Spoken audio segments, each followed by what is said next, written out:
Okay, I think we're going to start. Welcome to Gazelli and welcome to Robert Fraser's Groovy Art Club Band, which has been said to be rather a bad pun on Sergeant Pepper, but I hope you don't all think that, okay? No, thank you, Harriet. So it's a great privilege to have two people who are quite instrumental in this show, and I'll tell you a bit more in a moment. Harriet Vyner, a writer, her books, well, really, Groovy Bob has become a rather iconic book, The Life and Times of Robert Fraser, which we have some copies here that she can sign for you if you haven't got a copy yet. An amazing book that inspired me. I never met Robert Fraser, but I was incredibly inspired and feel I got to know him through Harriet's book. And also, being a nosy person that I am and like to meet everybody, I thought, well, how am I going to meet this Harriet Vyner? I've just read her book. So I rang a Vyner in the telephone book, in the London telephone book, and I got your mother, Margaret, who is here today. And Margaret, I don't know if she actually gave me the number straight away or said, I'll phone Harriet and make sure it's okay. But I got a message back, Harriet would be delighted to see me for lunch. I wanted to also tell her about my first, not my first song I'd written, but my first art song, which is called I Want to Hang Out with Ed Ruscha. And Ed Ruscha figures in her book, and he also was one of the important artists from LA that Robert Fraser showed in Duke Street. So Harriet, you are a very important part. This show wouldn't be here without your encouragement, and it was a delight to meet you, and we fortunately kept in touch. It's like nearly 20 years. Well, it's extraordinary, 19, let's say. And then Paul Gorman, who I got to meet through connections with Derek Bosher. Derek Bosher has designed the sleeve for the album, and Paul Gorman has been incredibly encouraging and helpful. I met Paul when Derek Bosher had his solo show. He had a solo show here 2 years ago, and Derek said, you must meet Mila of Gazelli because she likes to put on historical shows, and I'd like you to tell her about her project. So the Robert Fraser Groovy Art Club Band started to grow out of a great show that Gazelli did back in 2016. Not that one, it should be another one. It's called This Is Today. And it was basically a show celebrating This Is Tomorrow at the Whitechapel, which featured amazing artists like Richard Hamilton and all those people from the 50s. So it's kind of putting British art in the 50s on the map. And from that grew out Mila putting on this show. It's a shame I haven't got the book here. Is there a copy of... I think there's one through there, isn't there? Is there one through there? Yes. So perhaps somebody could go and get it in a moment. So Paul is an amazing writer, and like Harriet, he's a curator as well. So he's curated lots of shows. He's got a book on Malcolm McLaren coming out in a couple of months' time. Malcolm McLaren, and Paul will tell us something about Malcolm, hang out with Robert Fraser and was obviously inspired by Robert Fraser. And one of the things I might ask Harriet and Paul to talk about is, are there any more contemporary figures that perhaps took on the Robert Fraser mantle, who you could compare with Robert Fraser, perhaps Malcolm McLaren? There's also Joshua Compton in the 90s, a very important figure. Perhaps you might comment on that. And then there's Jay Joplin, and I will stop talking in a moment. We will get on with the conversation. But Jay Joplin, one of the books that got me into British art, you might know, it's called Private View. Lord Snowdon took all these amazing photographs of the British art scene. And one of the photographs was of Groovy Bob, Robert Fraser. You know it well, Harriet and Paul. But what was weird, when I was getting into this kind of era in British art, Jay Joplin was coming up with White Cube, and there's a photograph somewhere of Jay Joplin looking exactly like Robert Fraser on the phone like that with some quite severe specs. So perhaps we might just touch on Jay Joplin. Is he perhaps an inheritor of something from Robert Fraser? So this gave an extraordinary view of British art, and obviously, thank you. And just to get things going, I met Paul through the pages of this. I didn't come to this show, I didn't even know about Gazelli then. But I then found this catalogue, and Paul wrote this about Derek Bosher, because Derek Bosher was in This Is Today's show. He said, 2012 delivered the latest steps in Bosher's musical artistic tango in the form of his CD sleeve for the single An Englishman in LA, which is on the album now. This knowing slice of rock from Art Tribute Band, from their album Robert Fraser's Groovy Arts Club Band, no less, makes ready with the references and hits the right note as the lyrics proclaim that Bosher is not bound by the 60s or had by any fad, though Paul misquoted it and he said, not bound by the 60s or any passing fad, but that makes sense of it nicely as well, Paul. And the other great inspiring thing that Paul has written recently is the monograph on Derek Bosher. A fantastic monograph, and Derek Bosher is going to have a solo show here in October, so I hope you will all come to the opening of that. If you all come to the opening and a few more, it might be as busy as the opening we had to this show. A lot of you did come. Paul and Harriet did come to the opening, and there was a performance of the songs in the Arts Club.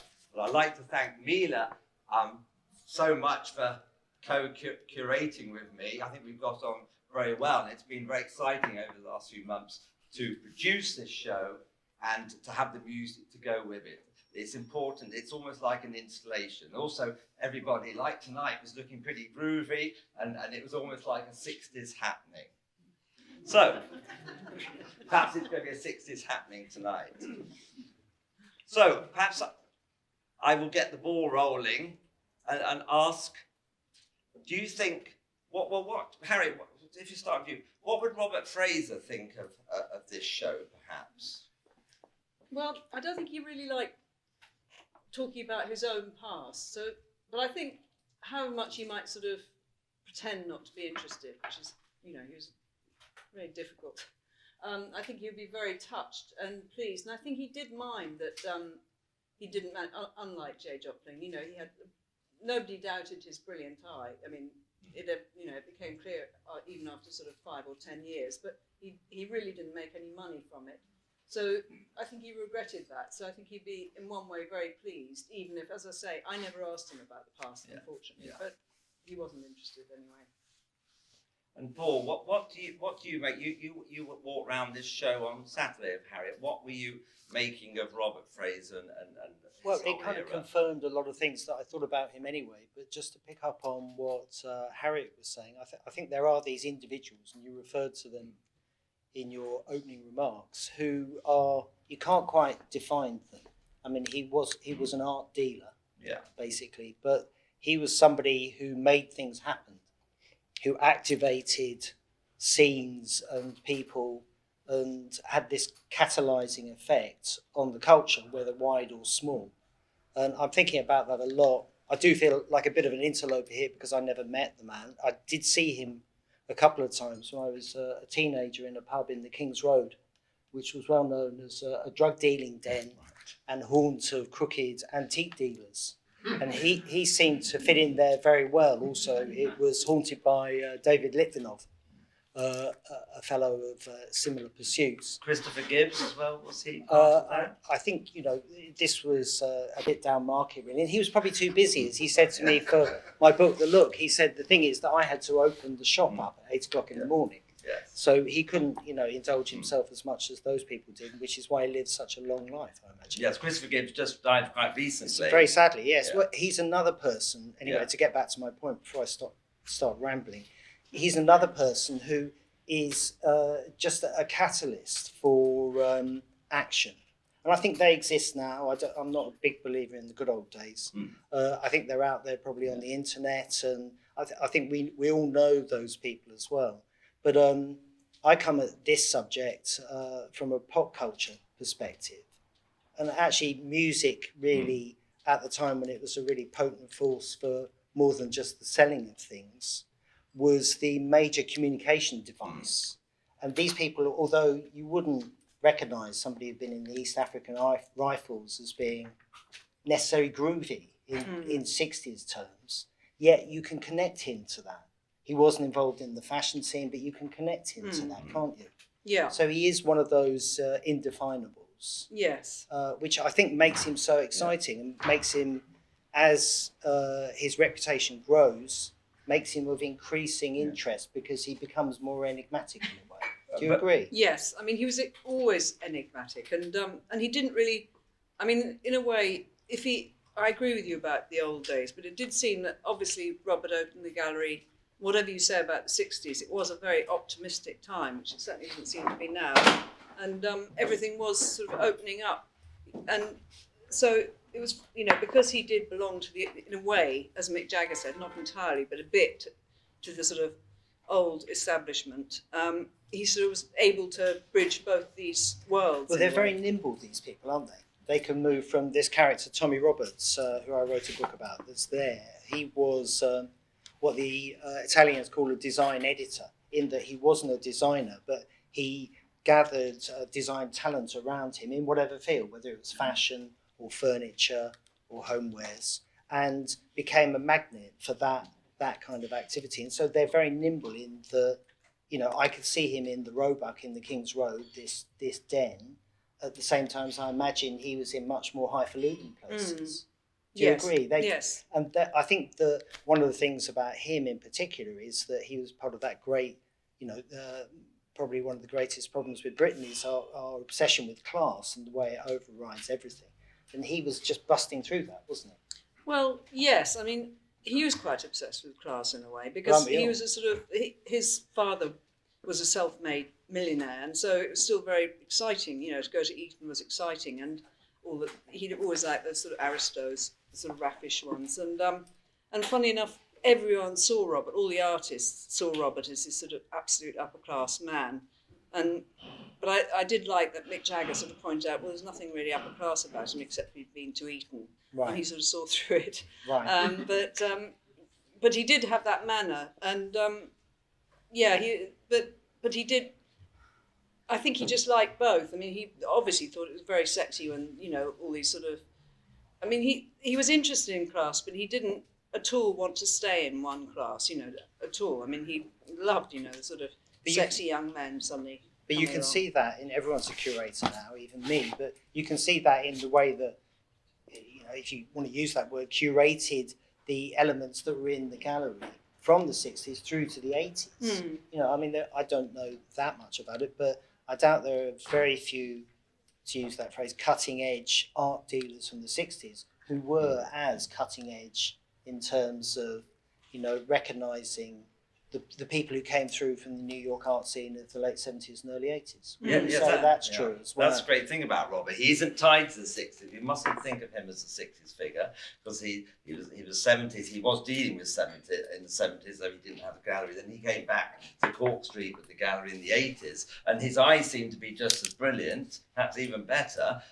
Perhaps the art scene was more disparate and everything, but he discovered really Keith Haring and Jean-Michel Basquiat brought them back from New York, and also he kind of lived through the punk era. So it's kind of, you've got the 60s and the punk, and then you've got the early 80s. Yeah, because Malcolm, I think he says in your book, Malcolm McLaren says that he was one of those people who recognised the value of the graphics that were being expressed or created by people like Jamie Reed, but there were a lot of other stuff as well, and particularly Malcolm as well, through the graphics that he was using, through the clothes that he was designing with Westwood at Sex and Seditionaries, and Fraser was buying this stuff then turning the V&A onto it. I think Malcolm uses that phrase in your book, that he actually made the V&A realise it wasn't the Belle Epoque anymore. That actually we're living in modern times.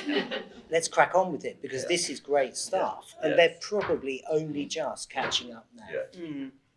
Because in the 80s we had the Face magazine, and Paul has written a book. In fact, you can flash that up, Paul. Can't, it's too heavy. And I was talking to Paul earlier, wondering if there was a kind of magazine like the Face in the 60s that kind of pointed people, and because the Face was fashion, art, music, it was that whole thing, wasn't it? Well, it was that dread word lifestyle, wasn't it, that Nick Logan, the editor, created.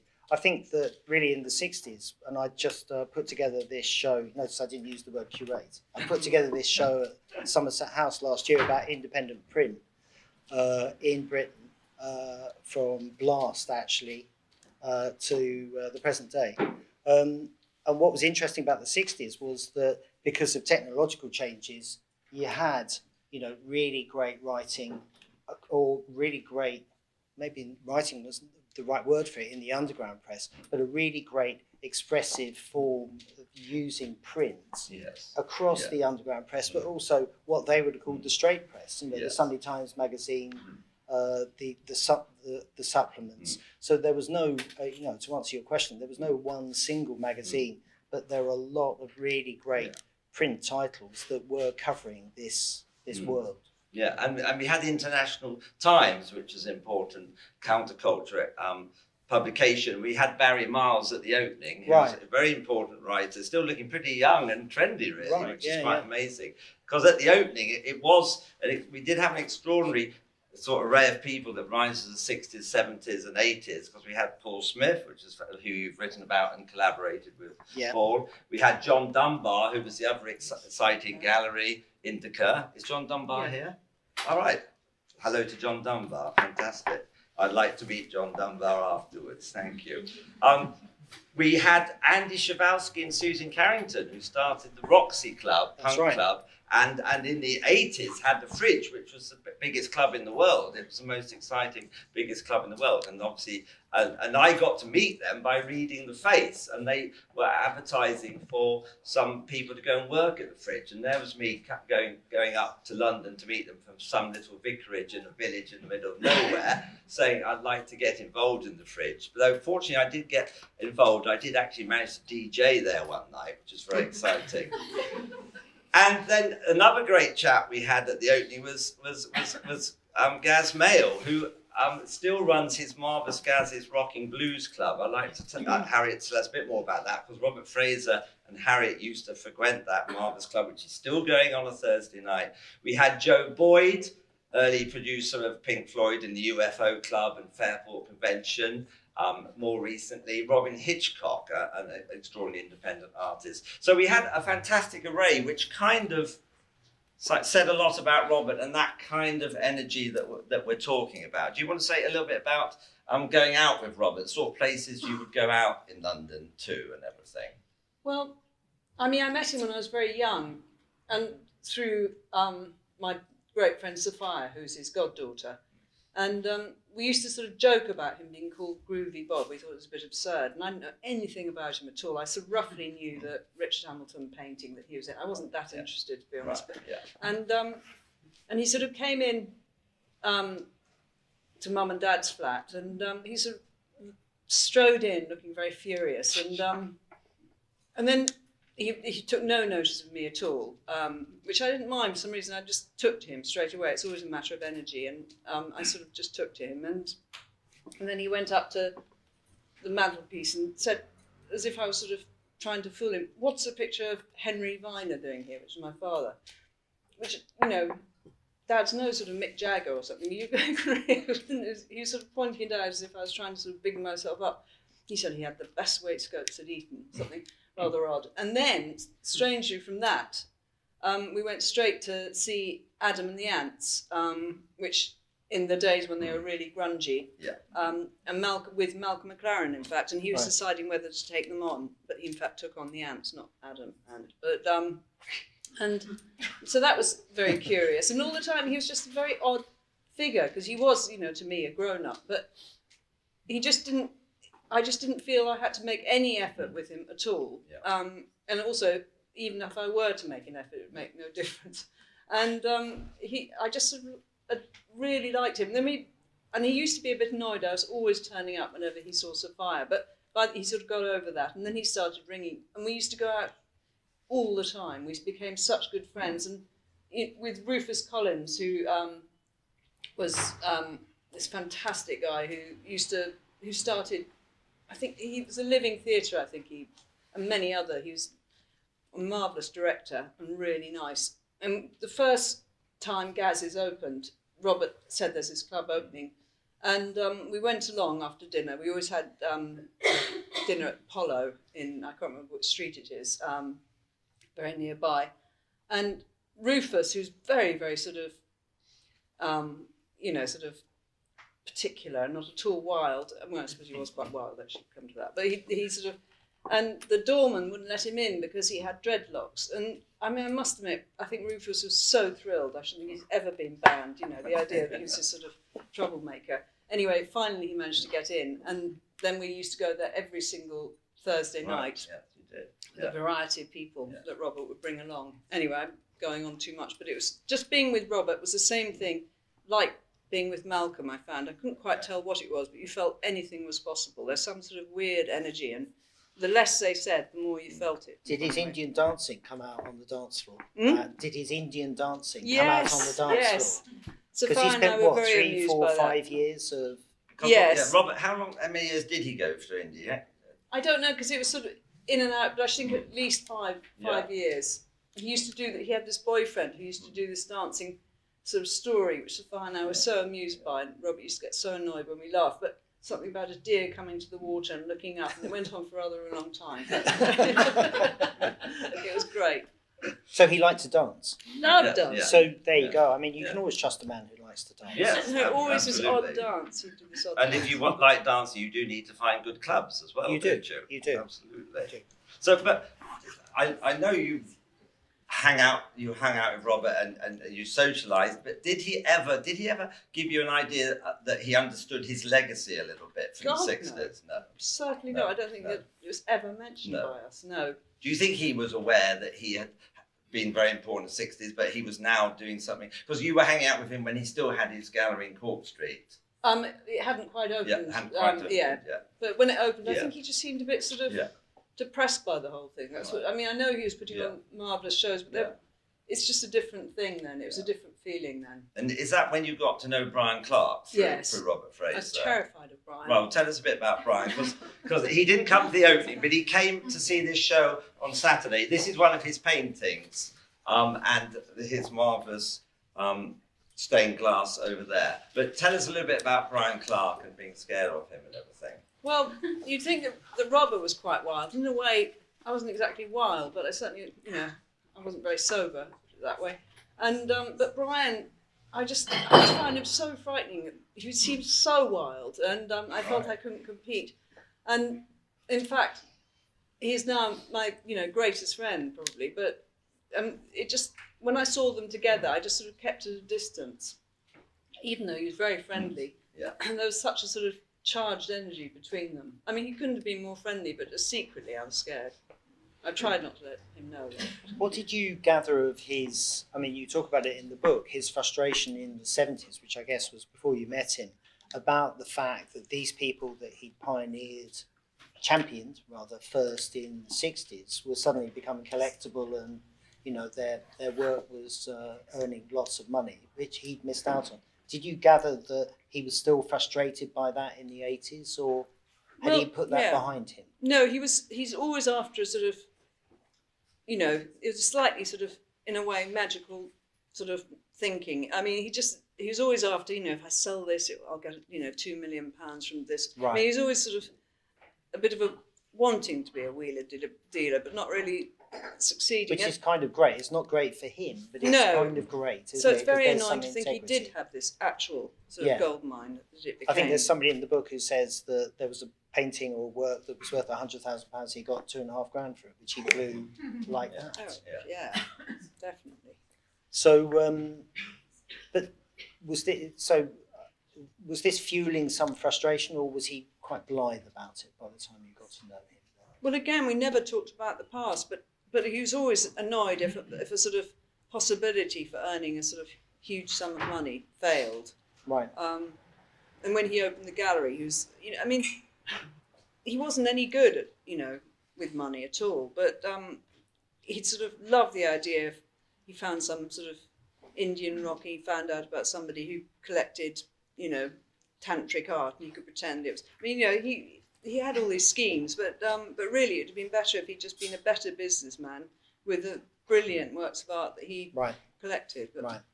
Because he seemed to be a great collaborator. That's what the artists, even though they weren't getting paid sometimes, they warmed to his collaboration, his understanding, and his great eye. Well, actually, on that point, I mean, Derek, it wasn't actually Derek who told me, but maybe he was being a bit more discreet than the person who did. But Derek became very frustrated with him because he was never getting paid for any of the art that was sold. This was pre-Redlands. And so Derek and Christopher Lowe broke into the gallery and retrieved all of his art as a way of getting at least something back. So I think a lot of the artists were a bit disgruntled, as they should have been as well. I mean, Peter Blake, when I went to try and interview him, when he heard what the subject of the book was, he turned his back on me. I didn't know what to do. So you don't have him. He doesn't actually appear in. Did he your keep book. on? Did, no, Did he keep on I talking? I persisted. Yeah, good. And then, yes, But Paolozzi said, I'd rather eat an apple by myself in my room than talk to you. yeah, so he certainly did. Straight up, I agree. But tell us how, because you did well to get in touch with the Rolling Stones. Tell us how you got in touch with the Rolling Stones and got them talking about, because we must bring in this music. You know, he did have the Beatles and the Rolling Stones. Ed Ruscha, when I was doing my dissertation on Ed Ruscha, he sent me a fax saying that John Lennon had bought work from him in the early days and things. But tell us about how you got in touch with the Rolling Stones and how they responded to Robert. I got hold of, I mean, Paul McCartney was the most generous of all the people I interviewed. And it was so difficult, like, as I say, all the artists, not all, but a lot of them, and people getting annoyed as I was even doing the book. Yeah. But he got back immediately and gave me a long interview. And I didn't actually know, I didn't know how to get hold of Keith Richards. So a friend of mine knew him, so she did that interview. Yeah. And Mick Jagger I'd met anyway, so he was very reluctant to do it, but very, very kindly did. And then I thought what he said was marvellous as well. You got fantastic material from them, didn't you? I think Keith Richards has the last word, doesn't he? Yeah, yes. And what he says is just so touching. It's brilliant. And, I know. It really sums up the man, doesn't it? I gave a list of questions. I'm very, very, shy about questions. And this rather sort of bold friend, I said, sort of see if Robert ever, but very carefully, see if Robert ever made a pass at him. And I heard her on tape saying, "Did you ever go to bed with Robert Fraser?" And what was his response? He just roared with laughter. Oh, he didn't answer? No, he said, no, definitely he did not. No. So, I mean, my personal response to Robert Fraser is producing songs about him and Groovy Bob. You don't know who was the first person who called him Groovy Bob. Marianne Faithfull always says that she called him Groovy Bob. I don't know if people called it Groovy Bob to his face, but do you know who perhaps first called him? Well, it's possibly Sophia, my friend's father, Alistair Londonderry, or maybe Nigel Weymouth. I don't know. I don't know. No, nobody would say for sure that it was they thought up that name, but. So my response is the music. So I think to bring in the music, because he loved playing records. He presumably he introduced the Rolling Stones, the Beatles, helped introduce India to them and Indian music a bit. So he was influential not just with his eye and his art, but with his musical taste. And presumably in Mount Street, not too far from here, in his incredible flat where he used to have all sorts of amazing people all the time.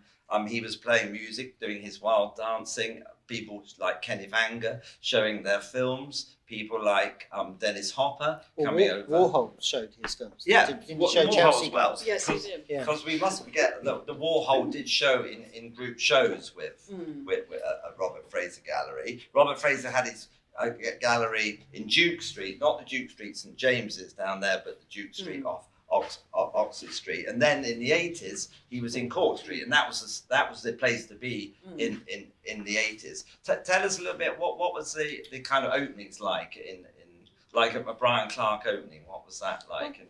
I think by all accounts it was very like the 60s openings, in that people spilling out onto the street, and the police shut off the street at one point. I see, and I mean, I hate those things so much. I can't really pretend that I remember it with any fondness. But it was a very, huge sort of turnout, and it seemed like Robert Fraser is back, and that was a general gist of all the reporting. But did people think perhaps he was going to be a bit of a saviour again in the 80s? Perhaps he might help the art world. Were people thinking that might happen? Perhaps some people were thinking that, yes. But I think it was a very different time in terms of art appreciation in this country. I mean, really.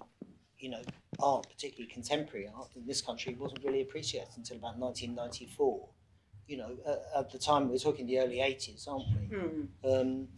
And there were very few galleries. Yes. People like Herring and Basquiat, Yeah. you know, they'd be covered in the face, but Yes. you wouldn't see them you might see them in the Sunday supplements, but there wasn't this kind of art taste for art. And I think that's one of the things we talked about on Saturday was that it's possible that you can locate him as Fraser as a tastemaker. You know, he helped form and progress British tastes in art and appreciation of it. Do you think that's true? Yes, I think that's certainly true. It's a pity it didn't happen more quickly as far as he was concerned, because I think when he opened the gallery, he said, I think there were 2 people in England who bought contemporary art. Right. Maybe Who one. were they? I can't remember that. Right. I just can't remember. I have to spend an hour, you know, looking through the book. But there's, I mean, he did persuade people like his friend Paul Getty to buy things, and Paul McCartney. But that's, you know, but that's a different thing, isn't it? You know, that's a very closed circle of acquisition.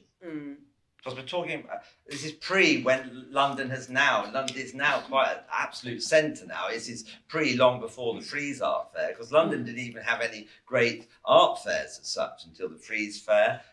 Now you go, you know, 15 years ago, there weren't all these international galleries all around this area. This has come alive again. I mean, Bond Street and the fashion world was 15 years, 20 years ago. There were empty places down Bond Street. This has become, you know, an exciting place. I mean, Mayfair and all the West End is now the in place. But in Robert Fraser's time in the 60s and then toward the 80s, I think it was more like London was known as swinging London. There was known for the excitement of everything. The art was kind of an adjunct kind of thing, and it was more like the fashion and the young photographers and the groups. I see it that way. But there's an interesting thing going on there, because Nick Cohn wrote about John Stephen, who had eventually, you know, he was what was he called, the £1 million pound mod, and had 15 shops and basically invented Carnaby Street. Yeah. And Nick Cohn wrote about him that he sold clothes as rock and roll. Yes. And in fact, you can sort of see that Fraser did the same thing. He positioned art as the latest thing, but it wasn't trendy, it was enduring, but it was pop, wasn't it? Not only was it pop, but it was sold as pop in a pop process. Do you think that's true? Well, if he had any sense, he would do that. Yeah, I mean, I think that's a good idea. I mean, he was very serious. I keep on coming up against this. No, but it's just he you know, I remember Brian Robertson saying to me, you know, he thought Robert's gallery was fantastic, but he just had one slight criticism, was that maybe it went slightly too much towards pop, which, but he said he's been trying to educate the English, you know, about art, and he just hated that being mixed up with sort of, you know, Union Jack bags and things. But that was his opinion, not necessarily mine. But I think if Robert sort of got onto it, I think he would love that idea of selling art as a sort of pop thing. I just don't know. Which is what happens now, basically. What about the jail term? I mean, his mother said at least she knew where, for the first time since he was 11, at least she knew where he was at night. Yes, not what he was getting up to. No, God forbid. But how did that, I mean, that kind of curtailed any progress, didn't it, really? Well, really, his drug addiction curtailed any progress. I mean, that was just... So that was occurring anyway? Was it tailing off? It was, and he was, you know, he was always having the receivers coming in, and then the artists would have their work valued at nothing.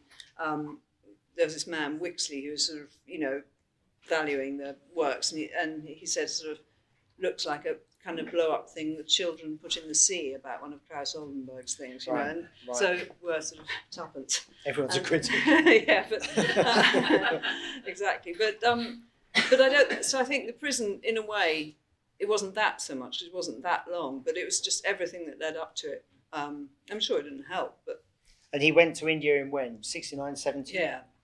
It's interesting, isn't it? Because about then as well, conceptualism, performance art, all of those other modern contemporary disciplines are really kicking in. And he seems to have missed out on that completely, doesn't he? By the time he gets back in 75, I reckon I would have seen him in the pub in 75 or so. that's kind of died. See, there was that great conceptual show '72, which got enormous crowds, and then one in '74, which nobody went to because it was kind of done. So there was this gap in his. I guess it would be his taste as well. He wouldn't be up for that, would he? I don't know. I don't know. I think maybe not. Right. Yeah, maybe not. Right. But if we look at this amazing Bridget Riley, we're really lucky that Bridget Riley has lent us this iconic 1964 painting, Pause. And when you're talking about influence and pop and everything, I mean, her work and that art surely influenced a lot of the graphics and fashion of the 60s. That's just shows you what incredible eye he had. There's also the great story that the Bridget Riley show he put on didn't look quite right, and then he decided to paint the walls black the night before the show. So, he was somebody who, his installation skills and everything, and that obviously helped put Bridget Riley on the map. But perhaps you'd like to say something, Paul, about how a painting can be such a big influence. Perhaps it can't now, but it's certainly in those days. Well, I think it's even more integrated now, particularly in terms of, visual culture is totally integrated into every part of, popular culture, isn't it? But then, the part of the Carnaby look, was the op art side of things. Yeah. And a lot of the people who were designing were coming out of the same art schools as well. Ever since, during the post-war period, particularly in the 50s and into the 60s, you had this parallel track of artists and designers and textile designers, and then later interior designers coming out of the Royal College. And there's this great coming together of all of these visual disciplines. I think that occurs there. Well, I think we're going to open up for a few questions, Harriet and Paul. Is that okay? And we have one already. I'll put my glasses on. Yes, hello to you. Hi, I thought maybe we could just pull it up to the present and talk a little bit about plays of music in the fine art world. So the release of the record. Yeah. So we've got entertainment music, we've got art music. It's released by Vyner Factory, who are releasing people like Jeremy Deller and so on. And so the value that's placed on the record, which contains so many tracks, with so many people involved, with so much intense work, and we still think they should be £10, as opposed to a painting which could be say thousands. Yes. So I thought, how do we feel about this shift? And you talked about fluidity earlier. So about this shift with music and art and entertainment. I think it's been going on a long time, really. If you think about people like Billy Childish, he sees his music as being, just another weapon in his arsenal of poetry and music. So, he's been doing that since the late 80s. And of course, that whole Brit art thing was really, a kind of music scene. It could be viewed through a music prism just as much as in the 60s. I think the people like Vinyl Factory are now exploiting those areas to in a great way as well. There's some really fantastic collaborations that come out of it. But I think that it's just kind of broken out into a kind of mass expression, whereas before it was kind of niche. That's my view of it. And when I was first getting into music, I didn't really know about the art world. And I slowly got this understanding that things were mixed up a bit. When I put the Sticky Fingers album by Rolling Stones in front, I suddenly realised there was this chap called Andy Warhol, and then got to know a bit about him.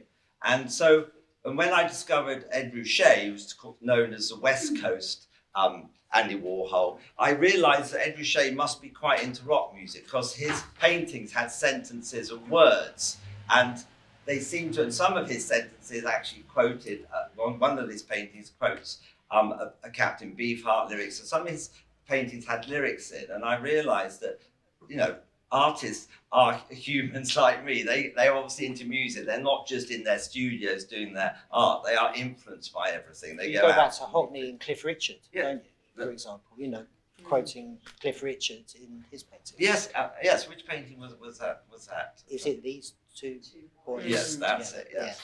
So discovering that, and then I thought, well, Ed Ruscha's lyrics almost on his paintings could actually make a song, and then I made this song, and Ed Ruscha fortunately got to hear about it, and I got a message back that he loved it and that it should be released when he had his big show in London in the year 2000. So it was kind of making that sort of collaboration, because he also sent us a photograph to put on the sleeve, and so it's that collaboration. Then with Derek Bosher, realised that he had done the songbook for the Clash's second album. He was collected by David Bowie. He did lodge a cover for David Bowie. So slowly you realise that all these things are interconnected.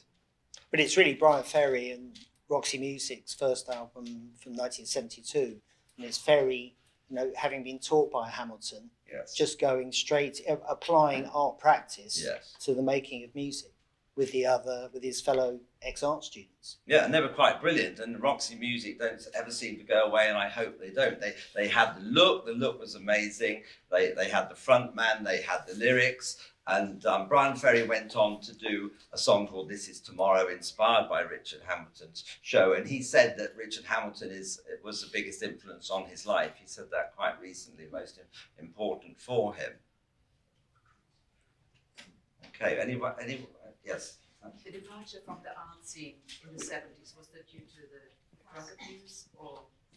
Yes, so why did Robert give up the art business and go to India? Was that just he was fed up, or wanted to get off drugs and go to India? Yes, I think he did. I mean, drugs was still a problem for him, but I think money really. I think he was just, they couldn't. I mean, his family was always bailing him out. Yeah. His mother was, but I think she came to the end of her spending on the gallery, and I think it was just. I think he just lost heart, really, being such a bad businessman. I think he just, it was a mixture of all those things, really. And he just wanted to get away from it all. And but then he regretted it. Once he got to India and saw all the prices, well, when he was, left to go to New York and saw all the prices, the painters that he sort of discovered, I think he rather regretted having left. But And what brought him back? he got, according to Oliver Musker, who's in the photograph in the vitrine, he just got bored and hated the food, which seems a bit odd, but anyway. And it was cheaper living out in India, presumably. Yes, as I think well. he loved it. Yeah. He was very happy there. So, and we must thank Harriet for supplying some wonderful things in the cabinet. So if you haven't seen the cabinets, do go over and see those. There was somebody at the back there. Hello. Yeah, thank you. Harriet, I struck by something you said earlier. You don't want to hear my voice, but when you compared Malcolm McLaren and Robert Fraser, you said anything was possible in their presence, and you also said it was almost as if the less they said, the more you felt it. And I was just curious about that sort of feeling, really.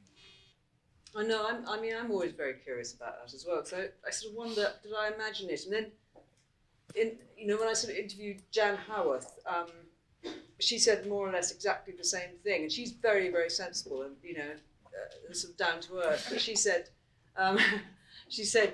exactly that. He had this strange energy, and it was very inspiring. And lots of the artists were still very annoyed with him, so didn't say such nice things as that. But I keep thinking, and I used to sort of just be in the room with Malcolm McLaren and Robert. And I just even then wondered what it was, this feeling, and whether I was just sort of imagining it. And it is a very strange thing, and some people just do have that energy, but who can say what it is? It's very odd. But certainly the artist said that he didn't ever discuss their paintings in any sort of intellectual way, but they just got the feeling very strongly that he thought it was, that he'd say something like it's very strong, but more than that, they felt this feeling of, this is really exciting, something can it just was a feeling from him. Now, Paul or Mick Jagger or Michael Cooper, they have felt that same sense. Not so much Mick Jagger, I don't think. But I think, in a way, I don't know, I never heard them say that. I mean, obviously, Michael Cooper was dead when I did the book, but he helped in more practical ways with Michael Cooper. I mean, he set him up, and And Jim Diner, I remember being quite sort of scornful about Michael Cooper, saying, well, if it wasn't for Robert, he'd be nobody. But I'm sure that's not true. But who's to say? Because also I've often found that on the whole, it's women who say these kind of things about men's energy or people's energy than men. Well, actually, there's an interesting quote in your book. And Malcolm's really talking about himself as well as Robert, because he said, it all seemed so much more romantic with him than without him.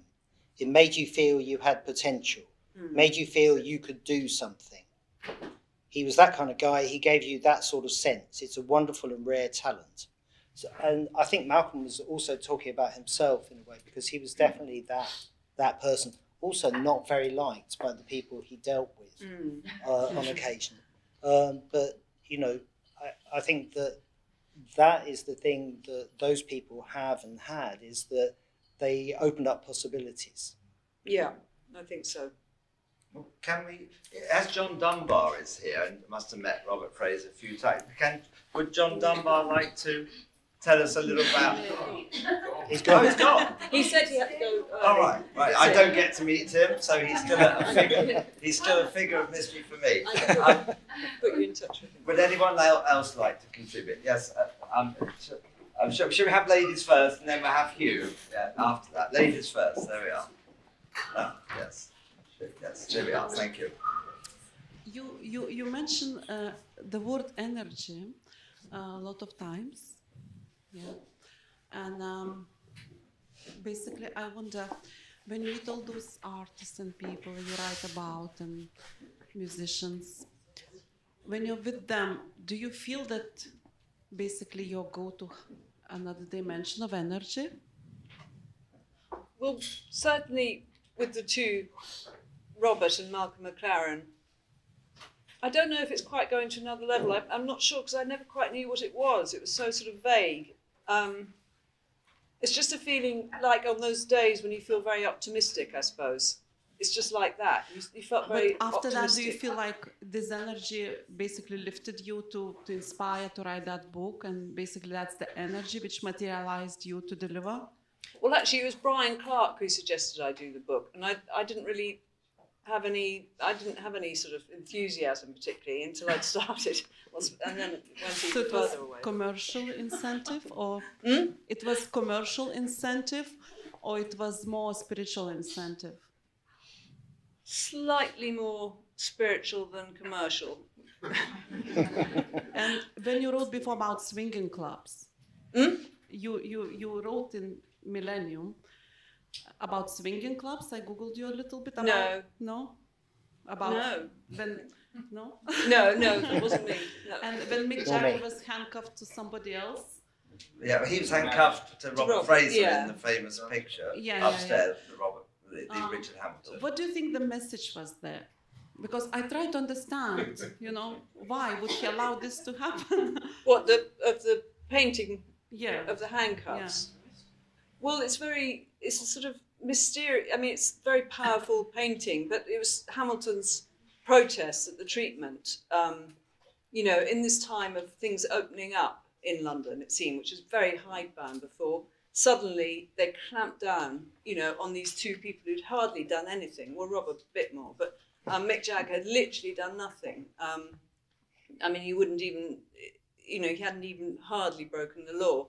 And suddenly to handcuff them is absolutely extraordinary. And because Hamilton's such a beautiful and powerful artist, you somehow get a darkness from it, which you wouldn't get from just a photograph. And I find it a very, very melancholy and also strangely glamorous painting. So and it's quite bitter as well, isn't it?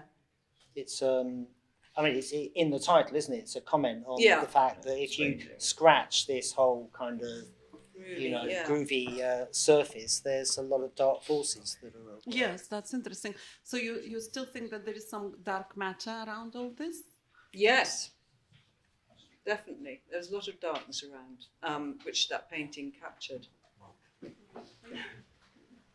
We have a question. Oh no, Hugh next. Sorry, Hugh. I have an observation and a request. The observation is that actually he wasn't really interested in art, but he was very interested in artists. and he was interested in the art world that a gallery produced, and a world that couldn't exist in any other form. But the art was sort of a byproduct, but it was the people and the life around it. In your book, I think the most telling thing is the letter from his father giving him advice about what to do. And I don't know if you can find it, but I think if you would care to read it out, it's a very lovely bit of advice. And there's an extraordinary story about the father. He had a Rolls Royce, but he wouldn't sit in it. He obviously had a chauffeur. He would walk alongside the Rolls Royce. Is this really true, Harriet? I heard that, but Yeah. I don't know if it's true. It's a nice story. It is a nice story. Trouble is I haven't got my glasses. I don't know if anyone else can read it, but Would you want me I to? recommend anybody that's got the book or gets the book. Well, shall I? simply for that piece. But Hugh, to please you, I will read it. I think Is it? Yes. Letter from Lionel Fraser. Okay. My dear Robert, we got your long and expansive letter on Saturday morning, and I am hastening to reply as speedily as possible. We quite see that you must be straining at the leash and desirous of making very rapid progress all the while. So they're talking about his art world. All this we fully understand and indeed applaud the attitude immensely. And broadly speaking, we are convinced you are thinking along absolutely the right lines in feeling you can cash in on American art, which together with all that is to be found over here means that it is really big business. I do just wonder, however, whether it would not be preferable for you to consolidate your position more powerfully in the States before you make any further moves. Because Robert Fraser spent quite a long time in the States meeting artists and learning about galleries. Funnily enough, if you have any disadvantage, it is that you are young, and although learning very fast with impeccable taste on the whole, are comparatively inexperienced. There is so much to learn and so much to absorb and so many people to see and to handle, skill in negotiation to be imbibed also, that honestly, if I were you, I would sit on my haunches, even though very restlessly for the time being, and just concentrate on making your presence felt and appreciated more and more with those who matter in New York and elsewhere in the United States. Please do not think I want to dampen your ardor in any way, but I feel you are not really wasting time, that if you took a step such as you contemplate too prematurely and without perhaps sufficient background, you might regret it later on. Meanwhile, you can be visualizing and playing with any prospects which may arise, such as the two which you mentioned. If you have got the talent, and we believe you have, there will be quite sufficient applicants for your assistance. You have just got to go on in a most thoughtful and concentrated manner, never losing an opportunity to further a new connection, however remote it may seem at the outset. Contact after contact, impression after impression, that will be the way to expand, so that in the course of time, you will be able to work your associations as if you were playing a piano. Remarkably elegant letter. Do you want to comment a little bit on the influence of his parents and how he and his mother came very close at the tragic end of his life? yes, well, I got different versions of his. I mean, some people said he was very frightened of his father, and some people say he got on very well with his father, wasn't frightened. Certainly his letters as a child didn't sound frightened in the least. Very sort of confident. And his mother and they always argued. He'd get so furious with his mother, but she was very, very small, but she was very sort of a force to be reckoned with, definitely. Very polite, and by the end, when he was dying of AIDS, she sort of looked after him.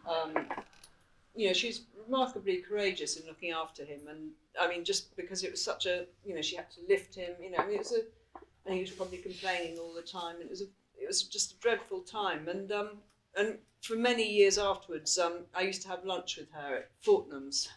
It was her choice, always at Fortnum's with Sophia, my friend, and Rifat Ozbek, another friend. And I really admired Cynthia. I thought she was great, and you can see why they were very close in one way, but I can see why they sort of were at each other, well, especially Robert. Yeah. And she was a Christian Scientist, so she presumably didn't want Robert having lots of drugs and things like that. I'm sure she didn't know. And she. Medical drugs as well as. Oh yeah, no, I think she. I mean, yes, I didn't think of that, but yeah, I think he did have medical drugs. I think because it would have been his choice. She would have allowed that. Yeah. Would anyone else like to? Yes, over here. Thank you. Where's the scene now? Where is the scene now? That's great. Let's have Paul on that because he's the hip young man. I love young. I love hip. Oh, I don't know. It's out there. Man. No, there's a lot. There is. All right. Okay. About like Jay Jopling and his suit and his glasses trying to look like Robert Fraser. Where's the scene now? Well, I think it's everywhere you want to look. I mean, you look at. Margate, isn't it? That's what we're moving to. Exactly. Some great galleries down there. There's a great one in Robertsbridge. You know where it is? Really Hanwell. Mad place with the black shed. Yeah, cheap real estate. All right. So Mark, do you come from Margate or are you living there yourself? Me? Yes. No, I come from the South East originally, but I was born in London and grew up there. But my dad used to live in Rye. Rye's a bit between, but Hastings and Margate. That's where all the artists who used to live in London are all exodusing there, and it's not that kind of provincial kind of thing. It's actually there's some big names. But aren't they artists of a certain age? I mean, they'll be 30, 40-year-olds. You know, they're not. They're not young. They're not young. No, they're the older ones who are moving out, I guess. I think the oldest, I guess, are in Peckham. They're a dead zone. I mean, they are quite settled, whereas, I mean, it is very difficult for young people, and I'm talking 18-year-olds. I don't think it's going to reproduce the early 90s again. I think that's a bit of a one-off, in a way. Well, I think most of them are from the 90s as well, aren't they? What I mean is I don't think that's going to happen for young people, because that lot were quite young, those Goldsmiths. Well, there is that thing that, you know, pop music is never going to be as revolutionary or as culture changing as it There is was, the you know. Colony Club, I suppose, because they kind of revived the Colony Club, the YBS. Well, none of them drink in Hastings anyway. What's that? None of them drink. Well, is the scene more on the internet now? Is that what we're seeing? It's cyberspace, so we're all partying in cyberspace. Do you want to say anything more about that? No, I think it is online is where it's happening, but you know, I really start to sound incredibly old, you know, when I say things like where it's happening. So I'm not going to say any more because my wife is staring at me in shock. Thank you for that. Would anyone else like to contribute? I've got a question. I just wondered, I didn't realise that Robert wasn't sort of a thoroughbred. Like say the classy, I'm not British, so I'm really quite interested in how it works. And his father was a self-made man, but he went to Eton. What did he think of himself? Did he think of himself as upper class? Oh, it's a difficult one. How does he? I don't know if he exactly. I don't know at all. But perhaps he didn't really think of it like that. He certainly put on a very sort of upper class manner quite often in this sort of dismissal of people, but not because of their class, but just because he was bored by them or something. I mean, I was the recipient of that boredom quite often at the beginning, and he, yes, very sort of grandly dismissed. But I don't know how he actually thought of himself. Because he wasn't remotely interested in the class of the people he was with. He just had that sort of fantasy when he was a boy about going to Eton, that it would be this den of evil or whatever, you know, that it seems quite exciting. But could he sort of step between the clubs and the members' clubs and, you know, your dingy clubs quite I think easily? he preferred the dingy clubs, really. Right, so he's very socially agile. Yes, but definitely socially agile, but definitely he would prefer dingy clubs to sort of grand ones, I think. Was that not a side effect of being gay at that time? In that, because it was positive, you could, you know, you mixed with other gay people who were from lots of different classes. There was that possibly, yes. You know, that subculture. Yeah. Really, until it sort of became legal. Yeah, exactly. No, that could be well. I sometimes think of Robert a little bit like Brian Epstein. the manager of the Beatles, because Brian Epstein had a kind of other life and everything, and he was very good with people and he's promoting it. Yeah. So Malcolm McLaren created a shirt which was entitled Cambridge Rapist, and this was at the time when that person was marauding around. I mean, it was a deliberate attempt to shock and provoke and horrify. But in one part of it, it's a collage. There's a photograph of Epstein with a fake news ticker tape, a couple of sentences that Malcolm got from Robert Fraser, because Fraser told him that regularly he'd go and see Epstein and he'd be all patched up from having been beaten up in Holland Park, in the bushes at Holland Park. And so underneath the Cambridge Rapist slogan, there's a black mask, and then across it, it says, "It's been a hard day's night." And then there's this fake news item about Brian Epstein's death. And that came from Fraser. And that came from that secretive subterranean information that only Fraser would have about this leading person. So it's interesting the way that he helped synthesize this provocative artwork.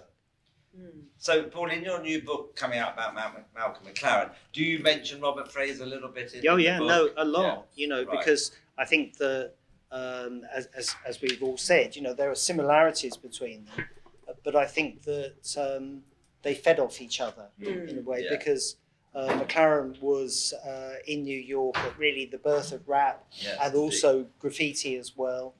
And so he was encouraging and championing those people who then they made the music, which basically took over the world, and also the artworks as well. One of his first commissions was for Herring. Herring was making club flyers at the time for Area, I think, and then he commissioned him to come up with these graphics, which appeared on his 1982 album, and then also on the designs that he made with Vivienne Westwood for the Witches collection. And so here's Fraser showing Herring, and here's McLaren, co-opting and bringing it into the mainstream and putting it on the cover of an album that sold 5 million copies. Absolutely, and I love Malcolm McLaren's phrase. He used it on a radio program, I remember, called, and I like this, it does the look of music, the sound of fashion is a fantastic phrase that perhaps helps us understand some of these things. Hugh again. Yes, there was a question about how Robert Fraser saw himself. Where did he go to school? Where? He's an Etonian. Yes, he was. That's it. Yeah. He wouldn't have worried about anybody else. Well, Jay Joplin went to Eton. He just knew he was superior. And that was it. That's enough. That's true. Did you go to Eton, Hugh? No. That's got nothing to do with anything.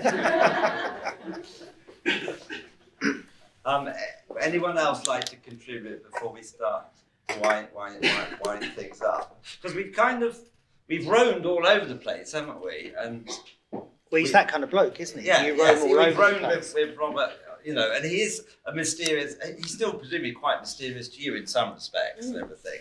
And he wouldn't talk about quite a lot of things with you, but other things he would and everything. So I hope that this has given a bit of a picture, a mysterious one, but also that word energy that somebody picked up. I like that word energy, because in a way, you write about energy, Paul, because art and getting out and being funky and being in the scene, man, and all that, it's to do with energy. And so, and I think you do have to be on the street. So it's great you still have galleries like this where you can walk in. It's not a cyber gallery. Obviously, it has websites and things like that. But we still, we want to have our feet on for terra firma. We want to hear music coming out, not just in our ears. That should be out, blaring out. That's what's nice about having music in a gallery and videos blaring out. And I think, that's something that Robert, like the installation, everything contributes, and that's what we've sort of seen tonight. I hope we have that kind of feel. Any last word from you, Paul? No, I think you summed it up very well. All right, thank you. Right, Joe. Thanks a lot.